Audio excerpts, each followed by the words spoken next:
Hello and welcome to the CourseMaker podcast. Today I'm excited to introduce our guest, Seth Kramer, who is the founder of the NoCode MBA site, which is an online community of motivated builders learning how to create products together, obviously with no code. So Seth, welcome to the show. Hey, thanks for having me.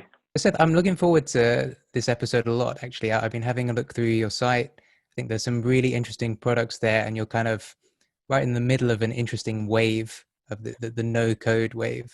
So looking forward to digging into that a bit. But before we discuss the courses and the site, maybe you could tell us a bit about your background. Yeah, sure. So I've been running companies for the past 7 or 8 years, and started when I was in college with a food company that would deliver catered meals to fraternities and sororities when I was in college, which has evolved into a company that I still run today, which is off-campus meal plans for college students. After college, I worked for a startup called Urban Stems, and actually at Urban Stems, that was probably one of the places where I started to really get introduced to using no code really within a company, because it was such an early stage startup. I joined right at the beginning of the company and then left right when the company had raised around $15 million.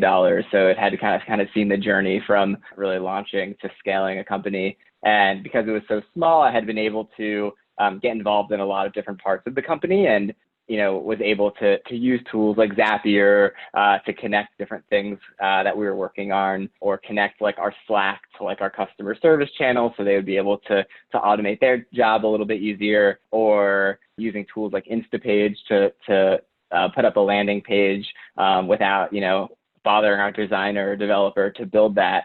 So I was kind of using a lot of no-code tools pretty early on in my career. Yeah, so that's kind of my background in entrepreneurship. I would say the thing that kind of really got me into entrepreneurship is I was interning at a government contracting firm while I was in college, Right. One summer. And this was really before I had really knew what startups were or entrepreneurship was, and kind of didn't really know what that meant. But I remember being at that internship and reading essays by Paul Graham about startups, and seeing what was going on at this company and that I was working at, and then reading about all the possibility of working at a startup or starting your own company, and that kind of changed my life and made me really think about what I wanted to be doing and what excited me. So yeah, that's a little bit of the background before starting No Code MBA. 100%. Those Paul Graham essays are definitely required reading. For any listeners who haven't checked them out, I'll make sure there's a link to those in the show notes. They had a big impact on me as well. Okay, so it's interesting to hear that. So you originally didn't come from a software engineering background. You were kind of, from the sound of things, using these no-code tools almost out of necessity. Is that right? Yeah, that's right.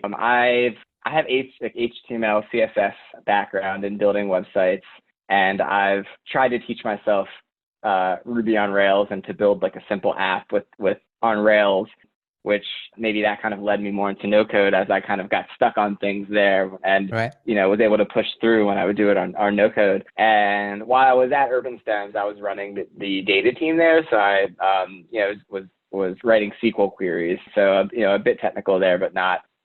I don't have a software engineering background. Yeah. Okay. And was there a moment, perhaps say the startup that you were referring to there, that you thought, wow, I can really see the power of no code? Was there, a particular example or time where you really remember it clicking? Yeah, it's an interesting question, because I don't think anyone was really thinking of the term no code even a couple of years ago, and Yeah. definitely not when I was there. So I don't know that I thought of it as no code clicking, but I definitely I think I realized the power of knowing about these tools, and like knowing which tool was right for which job, and being able to kind of understand that and seeing the power in that. So like, I think as an example, I had briefly mentioned, but like just being able to build out an automation for our customer service team to be able to have some like a something come in on Slack for them automatically, or they could respond on Slack. So like things like that, I remember building out and thinking that it was really, really helpful. I think for me, actually, what really clicked for me in terms of no code was when I first used Glide, which is a platform to let you build apps from a Google Sheet. It's a really, really cool app platform. And that kind of clicked for me when I was able to use a Google Sheet, which I've been using for a long time and I'm really comfortable with, but then turning that into like an app that I could use on my phone. That to me, I think was kind of the moment that it clicked, that like, wow, like no code has like really arrived and has come a long way. And like, this feels like a real app that like people could use. And I think that's more the moment that like the no code clicked for me. Do you remember what that app was where these things started clicking?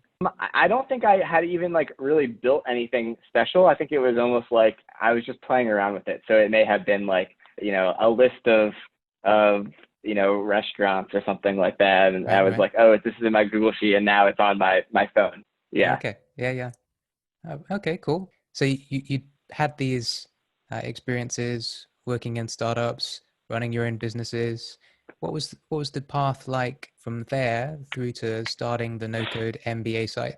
Yeah, sure. So I'm always kind of like testing out new side projects and working on new businesses. And after that experience with Glide, I was like playing around more with Glide and like getting more comfortable with it.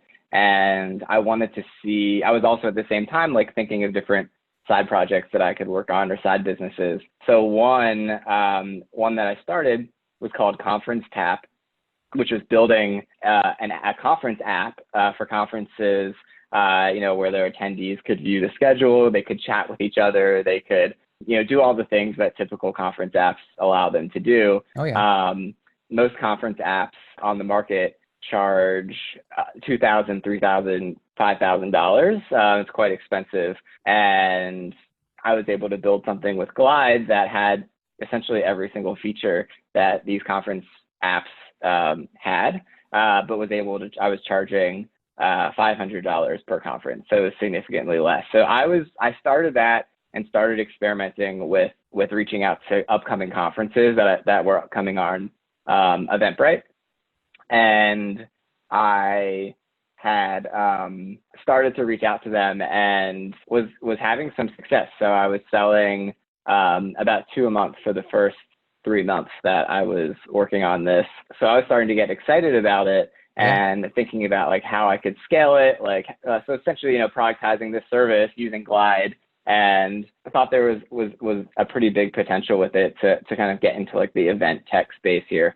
And I started it in January of 2020, and then COVID happened in March. So basically all the no one was going to conferences anymore. Maybe there was a way I could have like altered it for virtual conferences, but I didn't really feel like I wasn't sure that was like going to be, that was going to work, or that conferences would want to pay for that. So that business kind of went to zero because of COVID, and all the conferences were just not having conferences anymore. And that's when I started thinking, okay, like what else can I do with this technology? And I was thinking, like the things that I'm doing with Glide that I built out for this conference app was more like complex than anything I had seen anyone else building on Glide at the time. Now there's a lot of people building a lot of stuff on Glide, but especially at the time, I didn't see anyone else building some of the things that I was building. So that gave me the idea to like build out a tutorial for that and like start testing to see like, are people interested? So that's kind of how I like transitioned into starting No Code MBA. So that was as early as this year that you started NoCode MBA? Because I mean, having looked through there's an awful lot of content. You've been working hard. Yeah, thanks. I started, I think it was really around May of this year that I really started building out content. I had the idea for like, I guess April, May, like about 2 months of like, I want to build out this tutorial. I want to do it. I never had recorded any tutorials before online and just kept putting it off. And then one day I was like, okay, I'm just going to do it and like sat down and recorded it, and like the first one wasn't very good, and then I re-recorded it, and the second time like it was better. But yeah, then I think it was honestly a combination of just being kind of stuck at home with during the beginning of COVID, and I kind of just put my head down and was recording as much content as I could. Respect. Yeah, there's a lot of great looking tutorials and content on there. So very impressive that you've put it out in such a short period of time. What's the general approach like for one of the courses on No Code MBA? What's it like for a student? Yeah, sure. So most of the tutorials are project based. So I'll pick a project such as, building a real estate app like Zillow, or building a Tinder clone, or building, a job board on Webflow. So there'll be a specific project that you're focused on. So from the student's perspective, you're starting from nothing. So you're just starting opening the tool, and essentially you're going to go through each section of the course, and each section of the course is going to be building it out from beginning to end. So if you follow the tutorial, by the end of the tutorial, you'll have your own project that's, live and on the internet, but you'll also hopefully have learned how to do it on your own. And, you could build out something similar, or make some changes and do it on your own, or build it for somebody else. So the idea is for me, it's always been much more interesting to actually build out a project when learning a tool, as opposed to kind of just going on tutorials and saying, this is how you create an account. This is how you create a user page. This is how you create an admin page. Like, to me, it's much more interesting if, you're building a Tinder app, and this is how you build an account so that people can, log into the app, and, this is how you can match people together and things like that. So there's a big focus on project-based learning. 100%. Project-based learning, I think, is something that's helped me enormously in my self-learning as well, and how I like to teach. So yeah, that makes a lot of sense. Is there some particular way you feel that students get the most out of the courses? Something students need to know to excel when it comes to no-code tools and applications? Yeah, I mean, I think in terms of no code in general, I think it's very helpful to have your own project that you want to build, and have that as a goal, right? So I think that, to me, is very helpful, of like picking a project that you want to build, doing the tutorials of like learning how to use that tool, and then being able to build it on your own. So I think that's very helpful. In terms of success with no code, I think a lot of it also has to do with knowing which tool is good for which project, which I think is something that is helpful even if you browse No Code MBA's site, seeing the tutorials the tools I chose for each tutorial. So for example, like I'm using Webflow for a job board, or I built out a product hunt tutorial, so you can clone product hunt, and there's a few additional tools that are used with that. So kind of understanding, like if I want to build upvoting capabilities, like this is a good way to do it. Right. I think kind of understanding what is possible in each tool is very important, because it's not there. It's different tools are better for different things right now. And is it the kind of thing, I'm very curious about these technologies, is it the kind of thing where you can basically tell from the descriptions of the tools from browsing their sites, or is it one of those situations where you really have to spend some time using the tools for a while before it becomes apparent what its strengths and weaknesses are? I would say a little bit. That is helpful. I would say using it is going to be the most helpful to kind of find out its strengths and weaknesses. I think, yeah, I would say yes. Okay. And any feedback from students? Are there things that you've heard your most successful students do differently? Yeah, I mean, I think the most successful students, I think it kind of goes back to what I had mentioned before, picking a project and really working towards that as your goal. For example, there's one student who has launched his own job board focused on game developers, and it's been really cool to see him like go through the job board tutorial and but then do it, alter it and edit it for himself. And I think to me, if you have a goal in mind other than that goes deeper even than just learning it. I think that having that goal of why you want to learn it is always going to make it more motivating to really learn the material and apply it. Yeah, definitely. Okay, and just thinking a bit about the field in general, like all the changes we're seeing with no code coming in, what sort of impact do you think that no code tools are going to have, and how is it benefit students to pick up those kinds of technologies? Yeah, I mean, I think it's pretty game changing in a lot of ways, both for entrepreneurs and people working at a company that just want to automate their job and be more efficient. Or if you are an entrepreneur and you want to automate your job. So I think both just building the company itself and also improving your workflows. I think it's pretty game changing in both ways, especially for entrepreneurs, which is something I'm really passionate about, and getting more people to inspiring or giving people the tools to start their own company and create their idea. Like for someone that has an idea, instead of just having the idea, but saying to yourself that I can't do that, or I can't implement it, or I don't know any software developers, or can't afford a software developer, or even if you are able to afford a software developer, it's quite expensive, and you have to, like, the communication between your vision and then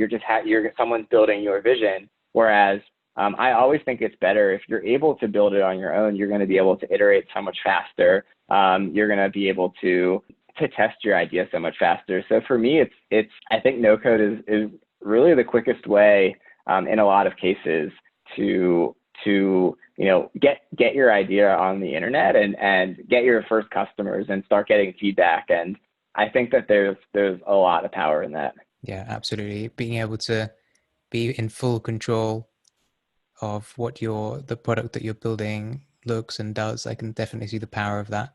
Yeah, and do you think the way that no code is progressing now, that we're going to see a lot of sort of with code tools replaced, or do you think it'll end up sort of balancing out and there'll be certain tasks that make sense to do with no code? And if you do think that, sort of asking a few questions all in one here, but do you think there's likely to be certain tasks that are beyond no code, or is it just a matter of time? Yeah, I mean, it's a good question. I think that over time, the no-code tools will keep improving. I feel like it's inevitable that the no-code tools will keep improving, and it'll to me it's almost going to just enable just about anyone to become a developer. Whereas now it's much more difficult. I think in the future it'll be as simple as building out an Excel spreadsheet. If you can do that, then you could build almost any type of app.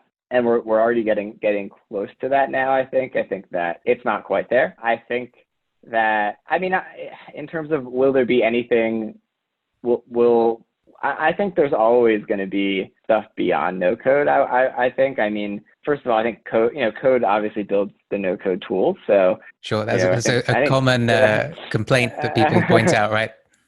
At least for now, until but that, yeah. I mean, I think the code builds the no code tools. I think that there's always new technology that software developers are going to be building and innovating on. So I think, like, while no code is commoditizing a lot of things, like maybe WordPress and now Webflow and other site builders, like building a very simple website is kind of becoming easier and easier and easier. Like it'll start to become similar with basic CRUD applications. Like I think that Bubble does that now, and Bubble is good, and I think it's only going to get better. And then there'll be 5 other tools like Bubble, I think that are going to be great as well over time. Like I think that, like, building more applications like that is going to become more and more commoditized. So I think it'll continue to be more commoditized over time, but it's not going to be everything or mean that we don't need software engineers. Yep. No, I mean, I was thinking maybe the ultimate meta no code course is one where you build a no code application that can build others. You see what I mean? Yeah. Yeah, no, I mean, it's super interesting. And I'm following this trend a lot So yeah, I think listeners would be very interested to learn more. Where can they go to find out more about No Code MBA and more about you? Yeah, sure. Definitely would recommend checking out the website. So it's nocode.mba. And on the website, there are free tutorials that you can watch just to kind of get started. And there's also resources. So we have an interviews section with interviews with founders who have started companies without code. So kind of seeing how what tools they've used and like how did they acquire customers and how much money they're making. So kind of learning more about other entrepreneurs that are having success, I think is a really helpful thing to see. So yeah, I would recommend going to nocode.mba. You can follow us on Twitter to get all of the updates at just at NoCode MBA on Twitter. And then my personal Twitter is Seth J. Kramer. So you can follow me on Twitter as well. Brilliant. And we'll make sure all those references are in those show notes. Well, thanks very much for coming on the show, Seth. Great to talk to you. Yeah, thank you so much.